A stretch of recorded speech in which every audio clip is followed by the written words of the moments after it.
Welcome back to Season 9 of Rated Radio with your hosts, Rayburn Alexander and Shane Wyndham. Yay! Hello, folks. Shane, what Billboard hit did we cover this week? Well, before we get to my wheelhouse, which that's all this season is, Yep.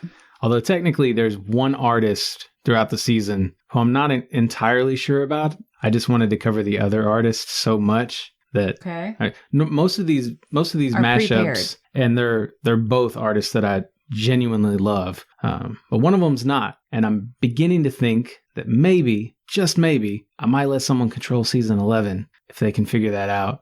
But I already have another mystery out there that ain't nobody ever solved, so Oh my God. Okay. we're gonna leave it alone. The Billboard song was "Bad Habit" by Steve Lacy. And what did you think about it? Pretty sure I listened to this 6 times through, trying to figure out what other song it sounds almost identical to before giving up that pursuit and landing on my opinion here. Saw the song described as bedroom pop, which has undeniable charm, and I ultimately agree. It does some really interesting things too, especially when accounting for its simple melody. The effects and style really go places. We're talking Childish Gambino meets Ben Folds and an 80s era R&B vibe. And the track has a bright and thoughtful approach, too, that's really unexpected when measured against most of what we hear from Billboard's Hot 100. It may still be driving me nuts that I can't place what this song's riffing on, but it's a solid 5-star track nonetheless. All right, hot takes. We are starting off the season on 2 very different notes. Disagree. While interesting, this song is rather repetitive and lacks any depth. At times, we are teased as if the song were to be going somewhere, but ultimately, this soft and light lo-fi-esque song leaves me unfulfilled. 3 stars. Damn. Mm-hmm. We are definitely hearing different things Yes, here. we That are. is interesting. Mm-hmm. Anyway, maybe we should just get on with it and... Roll that intro.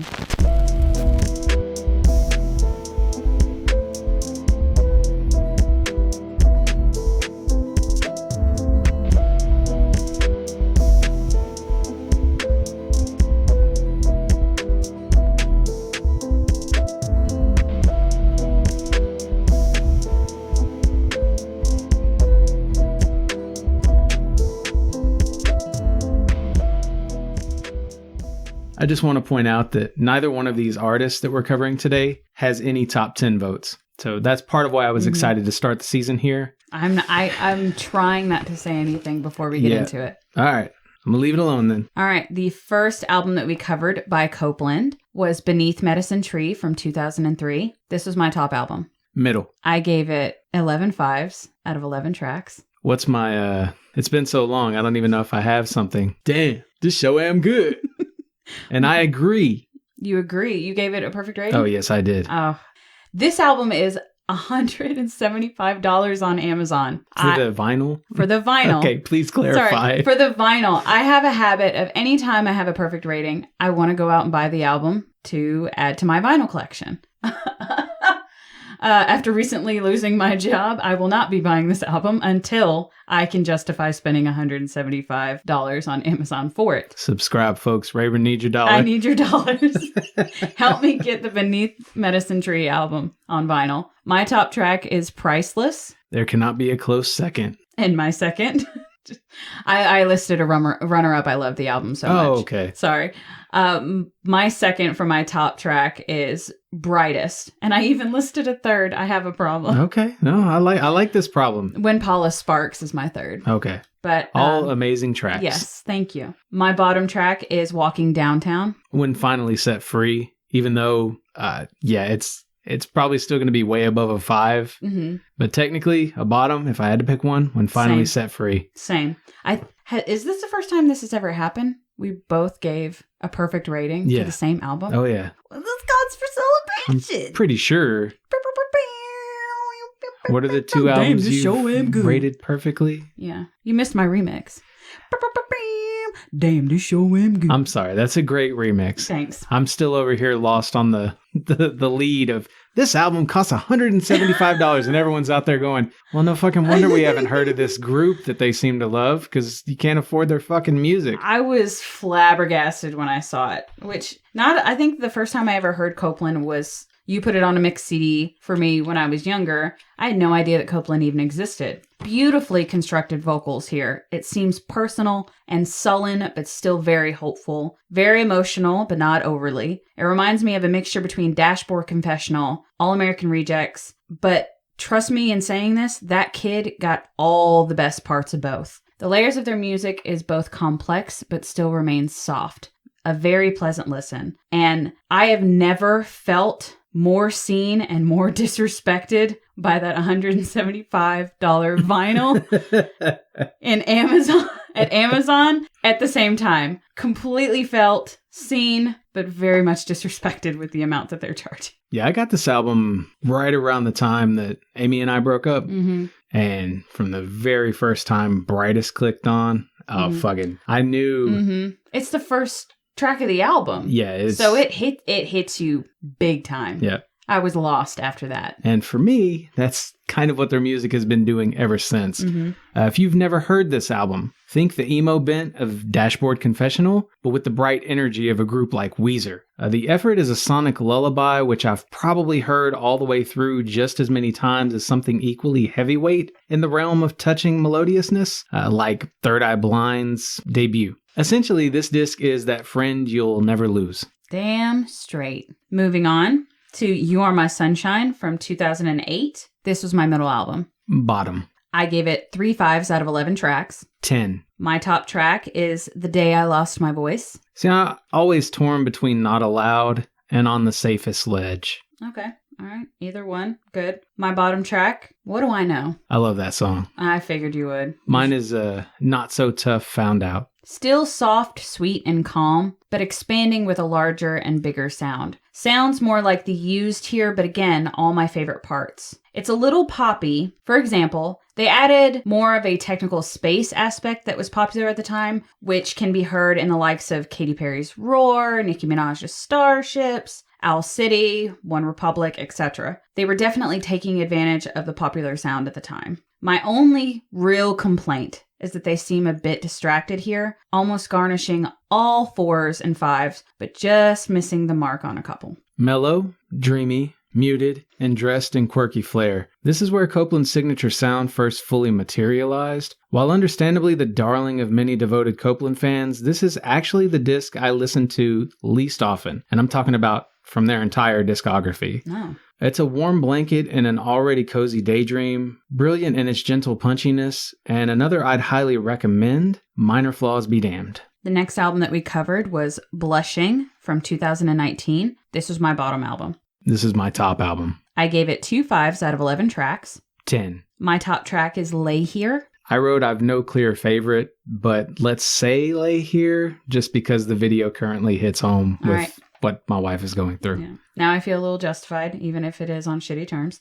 My bottom track is Strange Flower.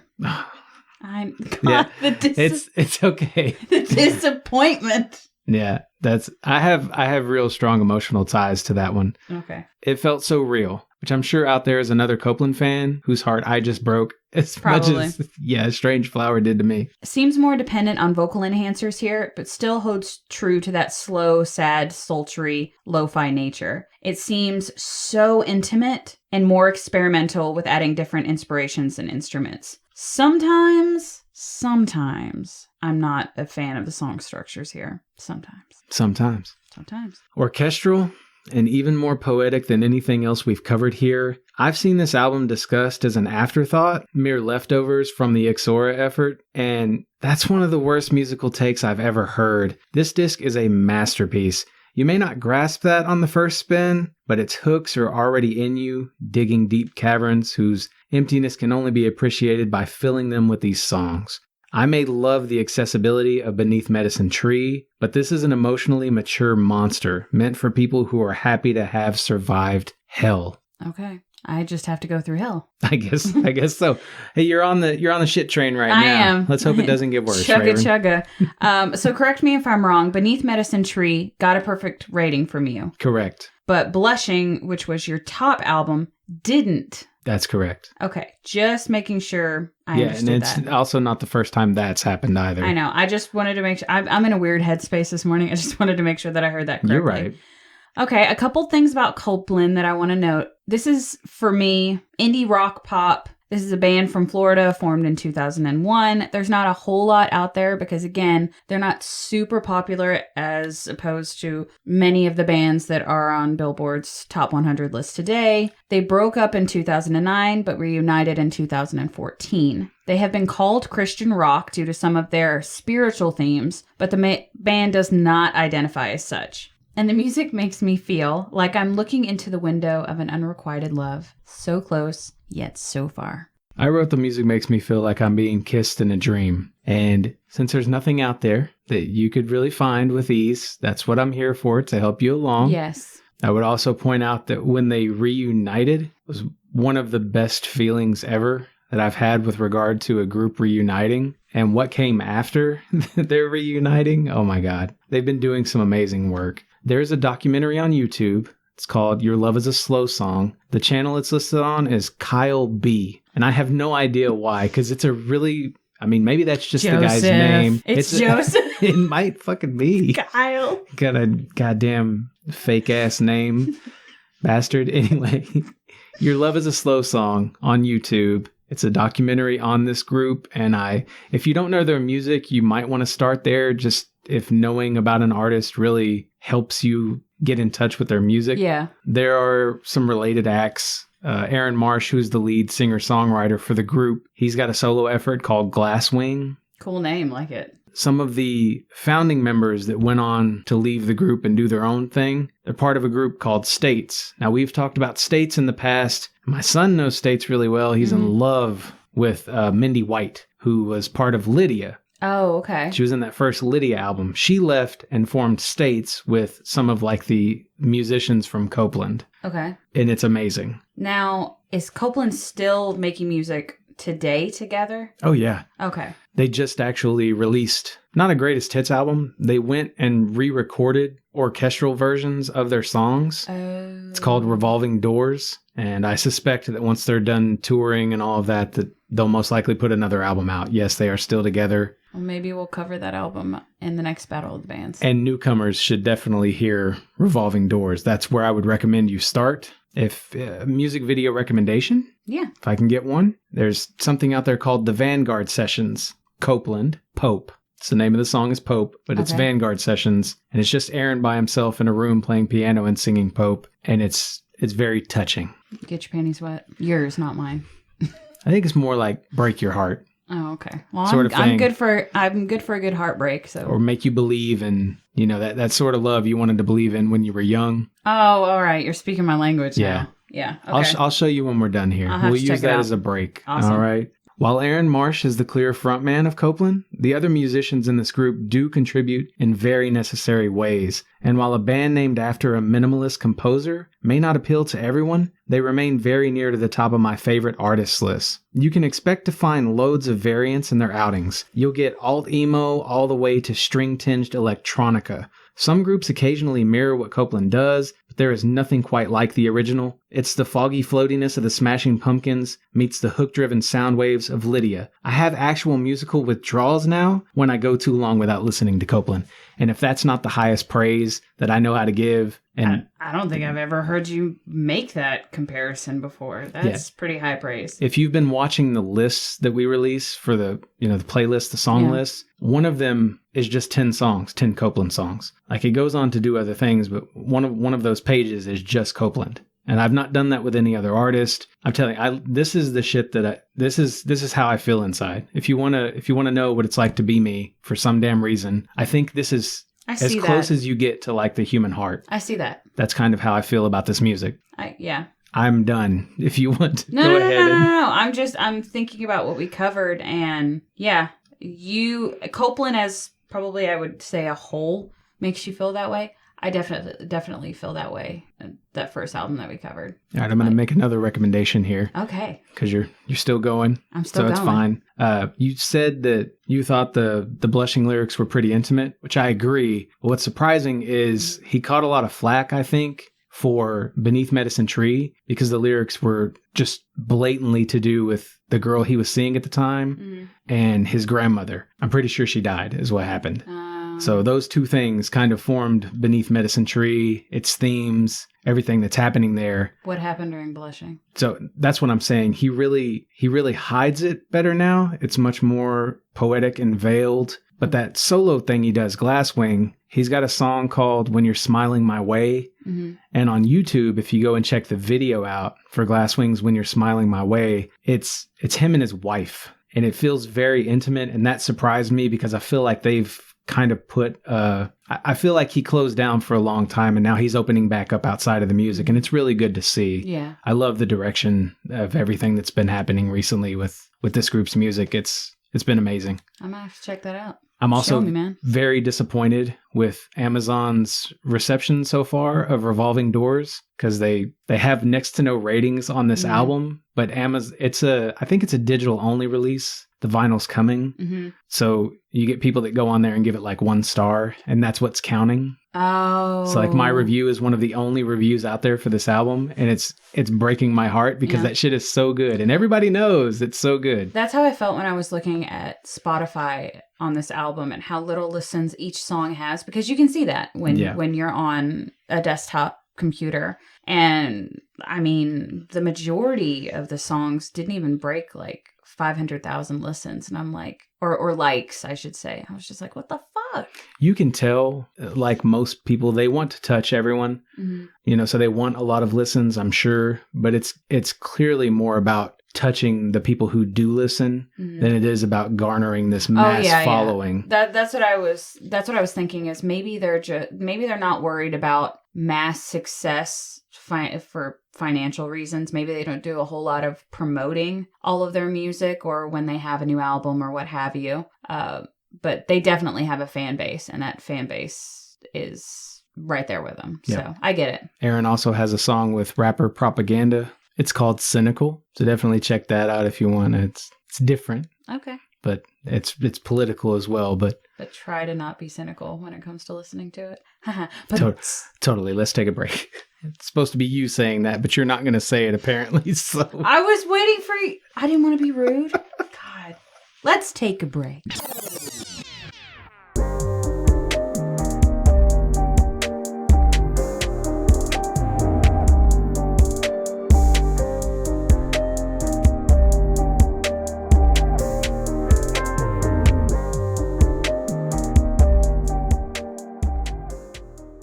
And we're back. Shane, what was our list this month? Songs made in the wrong decade. And why did you choose this list? I had to ask, what was your thought process behind this? I genuinely chose this just so you could struggle. I'm guessing you struggled, right? Actually, no. I didn't. Once I found my one, I was like, okay, there's this song and this song and this song and this song. So no, it was easier once I got started. I was surprised. I picked mine. I picked this song list because I wanted to see how much more I could think of or think about. Once Blister in the Sun was in my head. Blister in the Sun. Is that your story? Blister in the Sun makes me think of 90s. No, it's not my story. Okay. It makes me think of 90s alternative rock. It was released in the 80s. Holy crap. I'm pretty sure it's 82. Actually, 1982. Wow. Yeah. I didn't know that. It's not on my list. Interesting. But what is on my list... Yes, please. ...is Canned Heat by Jamiroquai. Now, for those of you that immediately think of Napoleon Dynamite, y'all are some of the real ones, let me tell you. But did you know that this song was actually released in 1999? So it was actually only 5 years old when they used it for the movie. My story consists of last summer, I had the distinct pleasure of enjoying Napoleon Dynamite for the first time with my 13-year-old nephew, who had never seen it before. But since this was my 1 millionth time of viewing it, I used this opportunity to observe him while simultaneously annoying him by reciting just about every line of the dialogue. As the film came to a close, the question had to be asked, did you like it? And with a long pause, he finally answered with a confident, it was weird, but I liked it. Yeah.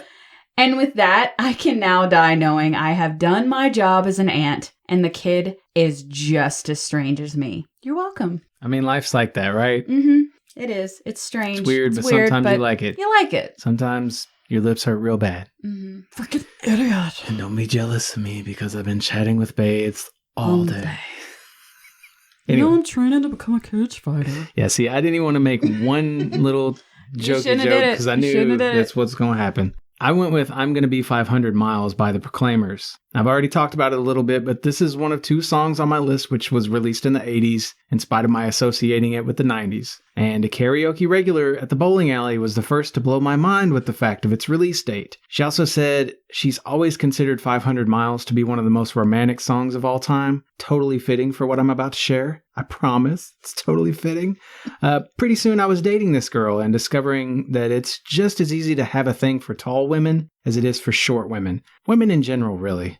Surely by now you're noticing a trend. We get it. You're a horny bastard. Continue. Yeah, while I genuinely liked this girl, I've come to accept in retrospect that I went through a definite phase where I was not good for pretty much anyone. She was present throughout that phase, but contrary to popular belief, I actively avoided having to hurt her as much as was possible. Why am I front-loading this? Well, let's just say that there's a meme floating around about how things ending up in the wrong hole is never an accident. Oh. And my God. Bear with me. Okay. I would have to strongly disagree with the inclusion of the word never in said meme, because when you're accustomed to women your own size or smaller, you're apt to misjudge certain distances as a young guy experiencing a tall woman for the first time. Or maybe it's just me. Regardless of all the reasons I'm most assuredly going to hell, I'd like to think that the tall girl isn't one of them. She was fun, she was original, I always enjoyed her company, which is why we've stayed friends, so I hope she finds her 500 miles guy, and that he's a better judge of distance than I was. Oh, also, fucking God. I hope I didn't just ruin one of her favorite songs. Okay, well, I didn't think that it was going to go there, but it did. So, if no one cares about anything that we've said about any sort of music, I hope that they listen to your story, because it was well worth it, my friend. I'm glad it landed. You want to go talk about May? Yes, let's talk about some fucking music.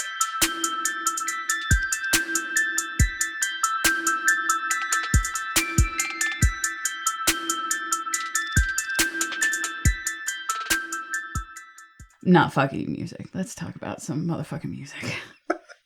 Motherfucking music, even better. We fuck mothers to it. Everybody's got a mama. Mamas be fucking. Everybody's fucked her. That's how she's a mama. Let's talk about May. Let's. That was my recommendation. You started this. Yes, I know. And you're in the lead. All right. So the first album that we covered by May is Destination Beautiful from 2003. This was my top album. Bottom. Okay. Solid. I gave it 5 5s out of 11 tracks. 7. My top track was Last Call. Summertime. Last Call was my bottom track. My bottom track was Summertime. Okay. Okay. All right. How do we agree on certain Copeland, but okay. I don't know. Never mind. We're still figuring out this relationship. I don't know what's going on. I just don't understand your taste. That's why I like doing this show. Sometimes I'm just completely baffled. I really, really, really think that I am just a vibe person. Like I don't listen to a lot of lyrics. It's all about how a song makes me feel. Well, and my taste is very pigeonholed. I guess that would be the correct word. That's what I mean. I've written about it. You have to wonder if two people ever hear the song the same way, or even if like you're hearing it the way that the songwriter heard it. I would assume that's a yes, because that's got to be why it moves people so, right? Like why? I guess it's all about the intention. Hear completely different things at times. Yes. Completely different things. And then we line up perfectly like we did for Copeland. I don't know what the fuck is going on. I'm here. I'm having a great time listening to music, talking to you. Maybe your ears are really tall. Maybe that's what's going on here. Oh, well, we fucking talk about tall girls. I don't know if I want to make that assumption. What did you think about this album? Alternative rock on the head, and even sounds quite similar to bands like Yellowcard, Dashboard Confessional, Taking Back Sunday, All American Rejects, and even, bear with me, Offspring. Very young sounding. This album makes me feel like I'm riding my bike on the back streets with headphones on. The subject matter that the focus is on is definitely a lot of unrequited love. I'd say this album has some odd mixing choices. In spite of thinking 2/3 of it are exquisite, the other third is too sparse, gentle, and basic. The disc is at its best when sounding like a blend of the Juliana Theory and Hawthorne Heights. I remain on the fence about the Owl City-esque remainder.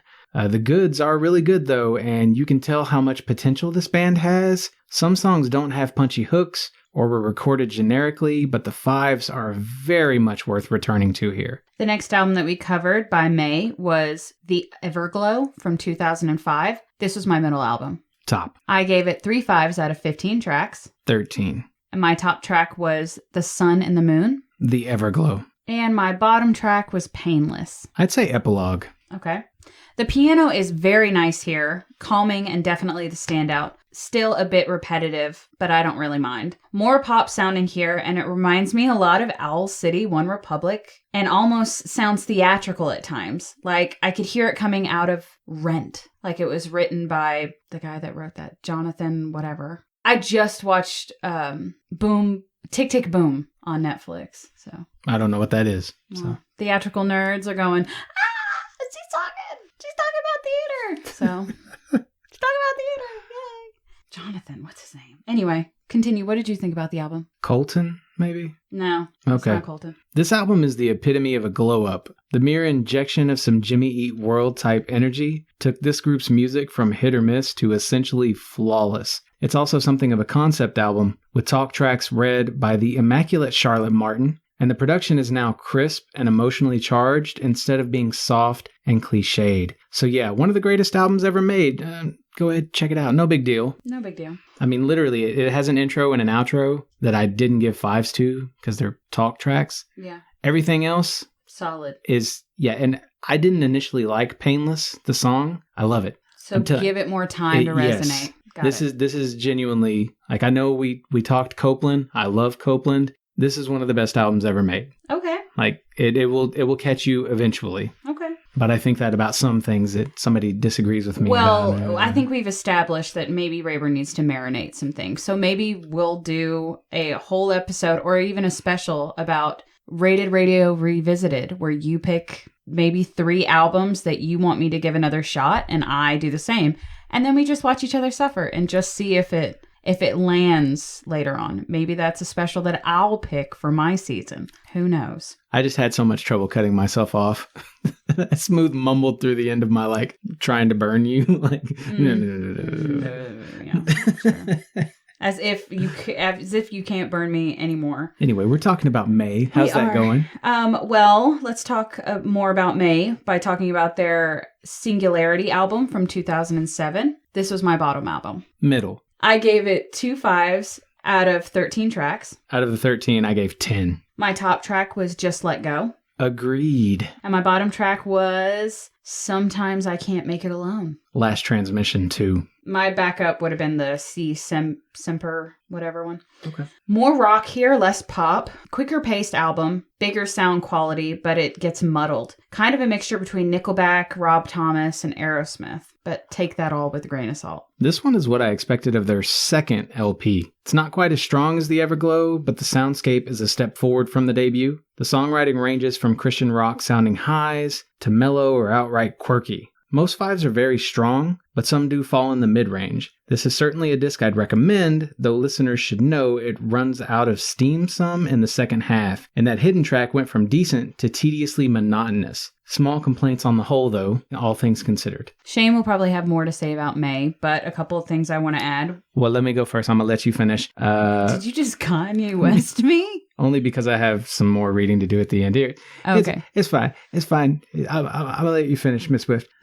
You know how that ended for Kanye and Taylor Swift, right? Yeah, they're both really rich and couldn't give a fuck. One can only hope that it happened to us. As far as music videos go watch the unofficial video for their song Awakening on YouTube. It's called Momentum and was posted by, God, I'm going to screw this up, Koopiskeva, Koopiskeva, something like that. Kyle B. Koopiskeva. I got it. I'm just screwing with you. Yeah, Momentum. It's one of my favorite YouTube videos ever. It takes a bunch of shots from, 500 centimeters per second, the anime film, and puts the Awakening song on top of it. It is absolutely beautiful.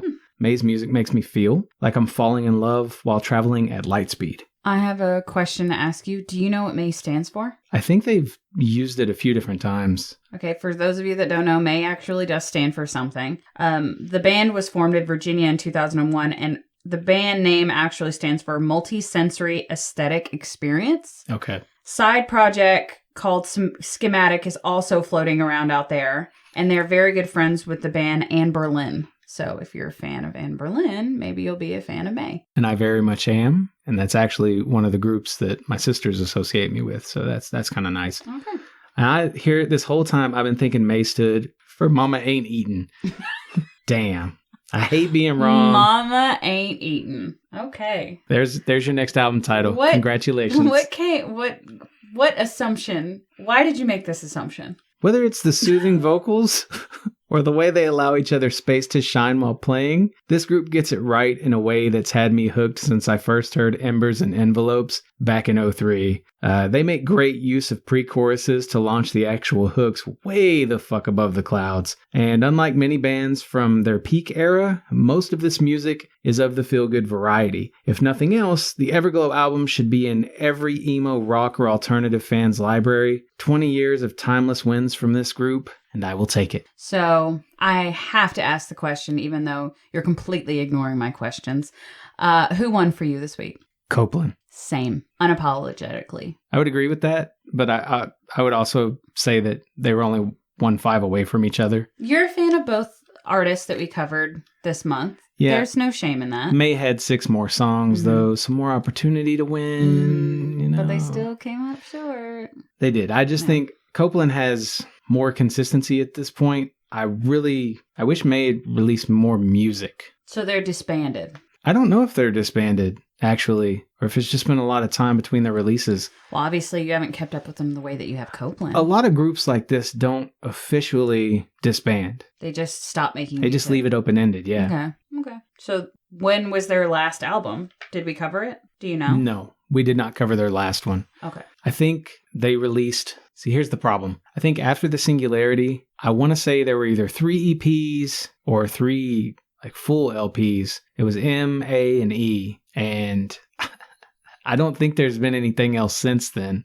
My phone last night while I was playing video games, I had YouTube music running. Yeah. And it was Smooth just throwing May songs at me out of nowhere. Shit I'd never heard. So I'm guessing it's from the MAE period. And that's a big part of why I wanted them in the conversation so that we can eventually get to MAE. Expand on them more. Got it. Okay. Well, usually we have people to thank for recommendations during our episodes. I'm going to say thank you for deciding to pick Copeland and May, because any excuse to listen to more Copeland and learn more about May, which I actually knew, Just Let Go, and I had no idea that I knew that song already by them. So thank you for recommending that we listen to this, and I will be expecting my Copeland album in the mail any day now.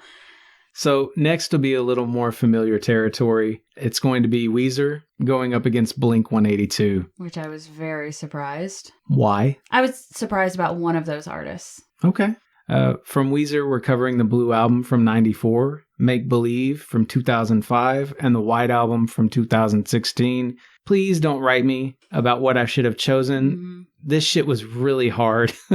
Okay. I didn't even go with personal favorites necessarily. It was more like a time. Yeah, I figured that you were picking similar albums from similar times. Yeah, because there are a couple of albums, especially when it comes to Weezer and Blink-182, that you didn't chose that I thought you would have. Yeah, specifically one from Blink, but we're not going to get into that for about a month now. I think I know what you're talking about. Blink-182, we're covering Enema of the State from 99, Neighborhoods from 2011, and 9 from 2019. I will say before we get there, I picked Neighborhoods because I'd never heard it. But again, I was also going for that early, middle, brand new slice of their discography sort of thing. And can I guess which album you would have chosen that didn't make the cut, even before we get to the next episode? Sure.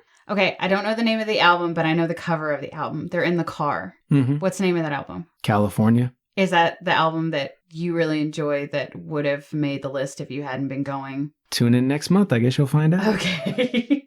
All right. Well, that's going to do it for this week. Hit up our playlist on Spotify, visit our merch shop, share our show with your friends, and come find us on social media to let us know what you think. Until next time, fill your world with music. And please go enjoy listening to some of this group's music. Nobody recommended this stuff yet. Please go listen to it.